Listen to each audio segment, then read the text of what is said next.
এই ব্রিজ হয়ে যাওয়ার পরে মানে ক্যানিংয়ের মূল ভূখণ্ডের সঙ্গে সুন্দরবন অঞ্চলের বিভিন্ন দ্বীপ, যেমন এই হচ্ছে ধামাখালি, সরবেরিয়া, বাসন্তী, তারপর চুনোখালি, গদখালি, এইগুলো পুরো কানেক্টিং হয়েছে। না হলে আগে এইগুলো একদম বিচ্ছিন্ন ছিল, এই খেয়া পারাপার করে যেতে হতো, অনেক দুর্ভোগ পোহাতে হয়েছে মানুষকে। না আমরাই একটা সময় যা কষ্ট করে পার হয়েছি, এখন সুন্দরবন অঞ্চলে ঢুকে যাওয়া অনেক ইজি হয়েছে। পুরো কলকাতা থেকে ডাইরেক্ট একদম সুন্দরবনের গায়ে গাড়ি চলে যাচ্ছে, যাতায়াতের আর কোনো অসুবিধা নেই। ক্যানিং, ডকঘাট এগুলো কিন্তু একটা সময়ে হচ্ছে বাণিজ্য কেন্দ্র ছিল, ওই জন্যই এ পারটার নাম হচ্ছে ডগের ঘাট। এই এখন যে পারে চলে এসছে এটা ডগের ঘাট, ক্যানিংয়ের অপোজিট পার। যেহেতু একটা সময় জাহাজ চলাচল করতো, বাণিজ্যের একদম কেন্দ্র ছিল এটা। এদিকে এই ক্যানিং ডকঘাট, ওদিকে হাসনাবাদ, তারপরে ও পাশে ডায়মন্ড হারবার, এগুলো খুব ফেমাস ছিল একটা সময়। এই ডকঘাটের পাড়টা দেখলে কষ্ট লাগে, কি ছিল একটা সময়, কত জমজমাট ছিল। আমরাই তো দেখেছি, যখন ব্রিজ হয়নি আমরা যাতায়াত করেছি, তখন ক্যানিং পাড়ে যেমন জমজমাট, এই ডকঘাটের পাড়েও তেমন জমজমাট। এই ডান দিকেই চলে যাচ্ছে হচ্ছে খেয়াঘাট। আমরা ক্যানিং থেকে খেয়া পার হয়ে ওইখানে আসতাম। এবার দিনে লাখে লাখে লোক যাতায়াত করছে, তাহলে দুপারে কতটা জমজমাট ছিল ভাবো। প্রচুর দোকানঘাট ছিল, তো তাদের দোকান তো বন্ধ হয়ে গেছে, ওই তারাই এখন হচ্ছে এই অটো চালায় এই পথে। চলে এসছি হচ্ছে হসপিটাল মোড়, তো ডান দিকে চলে যাচ্ছে বাসন্তী, গদখালি, সোনাখালি, চুনাখালি, এই দিকে। তোমরা যারা সুন্দরবনে আসো এই নামগুলোর সঙ্গে পরিচিত। আর আমরা যাব সোজা সোজা বেরিয়ে যাচ্ছে সরবেরিয়া, সরবেরিয়ার থেকে আমরা নেব ধামাখালি রাস্তা। আজকে আমি কিন্তু আরও ভিতরে ঢুকবো সুন্দরবন অঞ্চলের, এগুলো তো অনেক কাছে।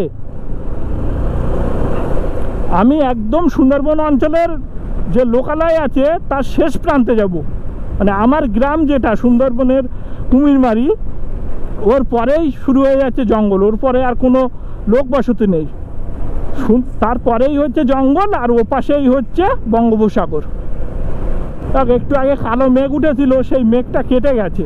আজকে যেহেতু আমার গ্রামের বাড়ি যাচ্ছি সুন্দরবন অঞ্চলে কুমিরমারি, আমার কথায় বারবার ঘুরে ফিরে কিন্তু সুন্দরবনের কথা চলে আসবে।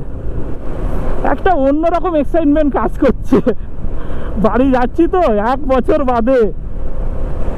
যতই কলকাতায় থাকি, এখানে নিজের বাড়ি থাক, নিজের জন্মস্থান গ্রামে যাওয়ার উত্তেজনাই আলাদা আলাদা, ভালো লাগে। ওখানেই সব কিছু না, আমার যত বন্ধু আত্মীয় স্বজন সব ওখানে। অবশ্য সব রিলেটিভদের বাড়ি এখন কলকাতা বা সংলগ্ন এরিয়ায় মফস্বল অঞ্চলে হয়ে গেছে, তবুও নারীর টান ওখানে। আমার যে এক্সাইটমেন্ট হচ্ছে এটা তারাই বুঝতে পারবে যারা গ্রামের বাড়ি ছেড়ে দূরে আছো বা গ্রামের বাড়ি ছেড়ে চলে এসছো, তারা বুঝতে পারবে। অনেক দিন পরে একটু জোরে গাড়ি চালাচ্ছি, কারণ সিটির ভিতরে থাকলে তো এত জোরে গাড়ি চালানো হয় না। আমি সিটির ভিতরে নর্মালি 25-30 এর উপরে তুলিই না। আবার এইসব বিল্ডিংগুলো কিচ্ছু ছিল না, 1 বছরের মধ্যেই তৈরি হয়ে গেছে, সব ধাবা তৈরি হয়ে গেছে। আস্তে আস্তে এই রাস্তার দুপাশে পুরো ভরে যাবে, অথচ একটা সময় পুরো ফাঁকা ছিল। কলকাতার বিভিন্ন জায়গা থেকে সুন্দরবন অঞ্চলে যে বাসগুলো ছাড়ে, সেই বাসগুলো কিন্তু সব এই পথ দিয়েই ঢোকে। এটাই হচ্ছে সুন্দরবন অঞ্চলের মেন রোড। এই দিকে আবার স্পিড লিমিটের জন্য কোনো ক্যামেরা লাগানো নেই, কিন্তু যেটা হচ্ছে তোমার সায়েন্স সিটি থেকে মোটামুটি বাসন্তী না ভুল বললাম, সায়েন্স সিটি থেকে মালঞ্চ অবধি ওই পথটাই কিন্তু সব স্পিড মিটার লাগানো, ক্যামেরা লাগানো আছে, স্পিড লিমিট আছে। তো তোমরা যারা সায়েন্স সিটির দিক থেকে ঢুকবে, একটু খেয়াল রেখে বাইক চালিও বা 4 চাকা চালিও, 50-60-এর উপরে চালিও না। আজকে সারাদিন এইরকম ওয়েদারটা থাকিস, তাহলে ভীষণ ভালো হবে, ভীষণ ভালো হবে। এতদিন পরে গ্রামের বাড়ি যাচ্ছি, একটু উপভোগ করতে চাই। বর্ষা হলে ওই আবার রেনকোট পরো, কষ্ট হয়ে যায়। তারপরে দুটো নদী পার হতে হবে, তো ঘাটগুলো স্লিপ হয়ে যাবে। সুন্দরবন অঞ্চলে যেহেতু আমার বাড়ি, জন্ম, বেড়ে ওঠা, বিভিন্ন ভিডিওতে বা পোস্ট করি সুন্দরবনকে নিয়ে, অনেক মানুষ হচ্ছে আমার কাছে জানতে চায় যে সুন্দরবন ঘুরতে যাওয়ার বিষয়ে। তো সে বিষয়ে আমার লেখা তো রয়েছে পেজে, যে পেজে সার্চ করবে সুন্দরবন ঘোরার বিষয়ে টুকিটাকি কথা পেয়ে যাবে ফেসবুকে। আরও একবার আজকে আমি তোমাদের সঙ্গে শেয়ার করে দিচ্ছি যে সুন্দরবন কিভাবে ঘুরতে যাওয়া যেতে পারে, তার একটা বেসিক আইডিয়া দেব। আশা করি তোমরা উপকৃত হবে। আজকের জন্য খুব তাড়াতাড়ি চলে যাচ্ছি। এখনো অবধি বাড়ি থেকে বেরিয়ে 50 কিলোমিটার চালালাম, কোথাও দাঁড়ায়নি। দাঁড়াতে হবে, একটু দাঁড়িয়ে জল খাবো। দেখো, science city 60 kilometre, Bantala 49, Ghatakpukur 37। বলছিলাম না, এই রাস্তা সোজা চলে যাচ্ছে। এই হলো সরবেরিয়া পুরাতন বাজার, আর এই ডান সাইডেই হচ্ছে গরুর হাট বসে। আজকে তো ফাঁকা একদম, বেশ ভালোই হলো। হাটবার থাকলে এখানটা একটু জ্যাম হয়ে যায়। তোমরা একবার গুগলেও সার্চ করতে পারো ট্রাভেলার স্বপ্নময় বা স্বপ্নময় ট্রাভেলার, তাহলে আমার ফুল ডিটেলস পেয়ে যাবে। গুগলে জাস্ট ট্রাভেলার স্বপ্নময় বা স্বপ্নময় ট্রাভেলার বলে সার্চ করলেই পরপর আমার হচ্ছে ইউটিউব, ফেসবুক পেজ, ইনস্টাগ্রাম, আমার ওয়েবসাইট সব দেখিয়ে দেবে। ফেসবুক পেজে তো শর্ট ভিডিও দিই, আর ইউটিউবে দিই ফুল ভিডিও, আর ইনস্টাগ্রামে দিই এই ঘোরার ছবি। আর আমার কিন্তু একটা ওয়েবসাইটও আছে, তোমরা ভিজিট করো, ওখানে ঘোরার বিষয়ে নানা তথ্য পেয়ে যাবে। একবার ভিজিট করো, ভিজিট করে সবার মন্তব্য জানিও, তাহলে আমারও ভালো লাগবে, আর আশা করি তোমাদেরও ভালো লাগবে। তোমরা লাইক, ফলো বা সাবস্ক্রাইব করলে কিংবা কমেন্ট করলে ভালো লাগে, তোমাদের দিক থেকেও কিছু ফিডব্যাক পাওয়া যায়, সেটা ভালো হোক মন্দ হোক। এটা হলো সরবেরিয়া বাজার।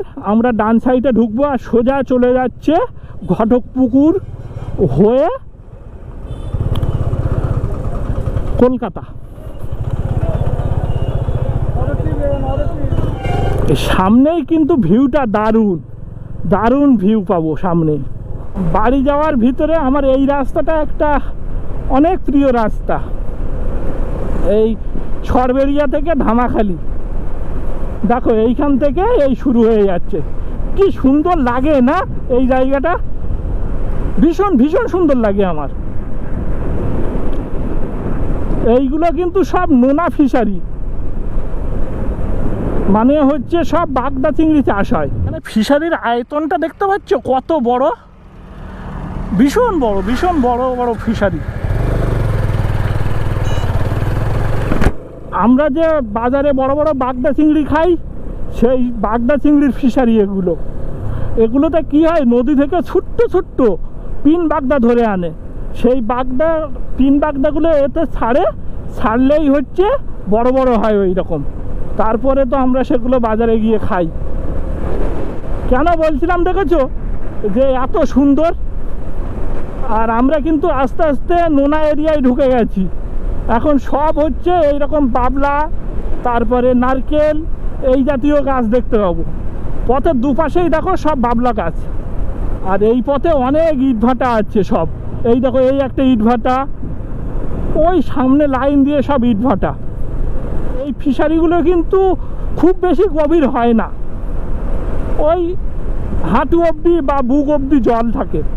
বাড়ি থেকে 40 কিলোমিটার আসলাম, এত ভিডিও করেছি, লো ব্যাটারি হয়ে গেছে, চার্জে বসাতে হবে আবার। সামনে গিয়ে বসাচ্ছি।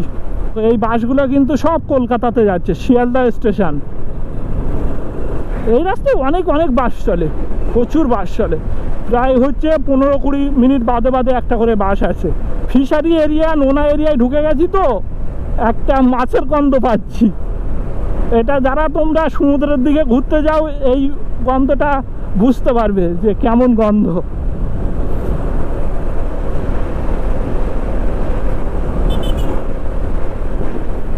হঠাৎ করে যারা এই গন্ধে অভ্যস্ত নয়, তাদের ভালো লাগবে না একটুও। এখান থেকে আর মোটামুটি 5 কিলোমিটার বাদেই ধামাখালি, তারপরে ওখানে নদী পার হবো একটা। সময়টা নদী পারাপার করা একটু রিস্ক আছে, বর্ষাকাল তো নদী এই সময় উত্তাল থাকে। এই হচ্ছে মাটির ট্রলিগুলোর থেকে সাবধান, এদের সামনে একদিকে যায় আর পিছন আর একদিকে যায়। দেখো সামনে মুখটা বেঁকাবে একদিকে আর পিছনটা যাবে আর একদিকে। রাস্তার দুপাশে ফিশারি দেখছে তো, ফিশারির ওপাশেই হচ্ছে নদী। আমার বাম সাইডেও নদী পাবে, ডান সাইডেও নদী পাবে। এই রাস্তাটা না অনেকটা আমার হচ্ছে ওই সাউথ ইন্ডিয়ার ধনুষকোটি টটি ওই রকম জায়গা লাগে। মানে দুপাশে ওখানে যেমন সাগর, মাঝখান দিয়ে একটা সরু ভূখণ্ড চলে গেছে, এইটা একদম সেম। মানে দুপাশেই হচ্ছে নদী আর মাঝখান দিয়ে এইটুকু মানে হচ্ছে রাস্তা চলে গেছে। মানে এর তুমি স্যাটেলাইট ভিউ করলে বা ম্যাপ দেখলে বুঝতে পারবে এক ফালি ভূখণ্ড ঢুকে গেছে। এই ভূখণ্ডটা 3 দিকেই হচ্ছে নদী, জাস্ট মাঝখান দিয়ে রাস্তাটা গেছে। সাউথ ইন্ডিয়া তো জানোই আমার হচ্ছে ড্রিম রাইড, কবে যে করতে পারবো। এই জায়গাটা আসলে একটু ফিল নেওয়ার চেষ্টা করি, মানে সেই সাউথ ইন্ডিয়ার যদিও কোনো অংশে মেলে না, জাস্ট এই ভূখণ্ডটা ওই রকমই, সেটাই বোঝানোর জন্য বললাম। কিন্তু ওই সাউথ ইন্ডিয়ার কালচার, ওখানকার মানুষজন, ওখানকার প্রকৃতি তার সঙ্গে কিছুই মেলে না। হ্যাঁ একটা জিনিস পাবে, ওই রাস্তায় দুপাশে কিন্তু বাবলা গাছ পাবে সাউথ ইন্ডিয়ায়, ওই ধনুষকোটির ওই রাস্তাটায়। আর এখানেও ওই রকম নোনা এরিয়া তো ওই রকমই গাছপালা পাবে সব। দেখো যা দেখতে পাচ্ছ এগুলো সব বাবলা গাছ। একটু জোরে চালাই দেখি, অনেকদিন জোরে চালানো হয় না এই রাস্তায়, আবার খুব বেশি জোরে চালানো যাবে না, ওই 80-90। এই দেখো একটু আগে বলছিলাম না ইটভাটা, সব লাইন দিয়ে হচ্ছে ইটভাটা। আমরা এখন এই যে রাস্তাটায় যাচ্ছি না, এই রাস্তাটা হচ্ছে একটা সময় খুব খারাপ ছিল আর খুব তাড়াতাড়ি ভেঙে যেত রাস্তা তৈরি হলে, কারণ নোনা এরিয়া, প্রচুর বৃষ্টি হয়, মাঝে মাঝে জল আসে, জল ওঠে নদীর জল, ওই জন্য তাড়াতাড়ি ভেঙে যেত। তো এখন কি করে দিয়েছে, ব্লক পিচিংয়ের রাস্তা করে দিয়েছে। 2009 সালে আইলার পরে তো এইসব জায়গায় কিছু ছিল না, পুরো ভেঙে চুরে গিয়েছিল। আরো আমরা যত এগোবো স্থলভাগ আরো কমে যাচ্ছে, দুপাশেই নদীটা আরো কাছে চলে আসবে। দেখো একটু সামনে গিয়ে হচ্ছে নদীটাই দেখাচ্ছি তোমাদের, রাস্তা থেকেই নদী দেখা যাবে। আগে তো দেখাচ্ছিলাম ফিশারির ওই পাশেই নদীটা দেখা যাচ্ছিল না। এইবার একদম এই রাস্তার কাছাকাছি চলে আসবে নদীটা। এখানে তো একটা পেট্রোল পাম্প ইন্ডিয়ান অয়েলের। এই দেখো এটা কিন্তু নদী, এই নদীর থেকে সব লঞ্চ বোট আসছে, আর এখান থেকে কিন্তু সব হচ্ছে ওই নৌকায় করে ইট বালি সিমেন্ট বোঝাই হচ্ছে হয়ে সুন্দরবন অঞ্চলে চলে যাবে। এই দেখো আমার বাম হাতেই একদম নদী, কাছাকাছি, কত কাছে নদী চলে এসছে।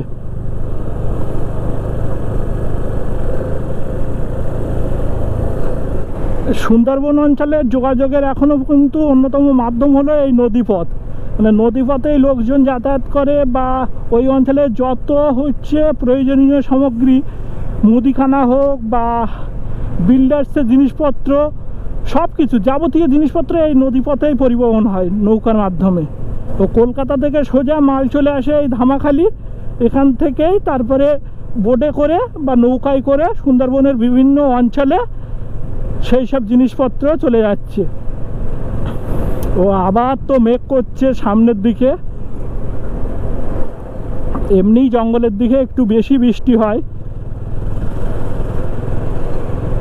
এখন খেয়াতে বৃষ্টিটা না হলেই হলো, খেয়াতে বৃষ্টি হলে খুব সমস্যায় পড়ে যাব, কারণ বাইক ধরবো না রেনকোট পরবো।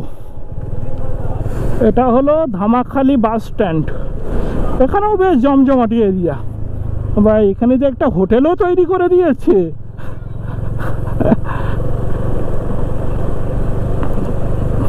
বেশ ভালো। যদি কেউ একদিনের জন্য সময় কাটাতে আসতে চাও, কিছুই পাবে না, জাস্ট এই নদীর সাইডগুলো ঘুরতে পারবে আর শুধুমাত্র টাইম এক্সপেন্ড করতে পারবে, আর কিচ্ছু পারবে না। এই হলো ধামাখালি খেয়াঘাট, এখান থেকেই আমাদের যেতে হবে, এখানে আবার টাকা দিতে হবে।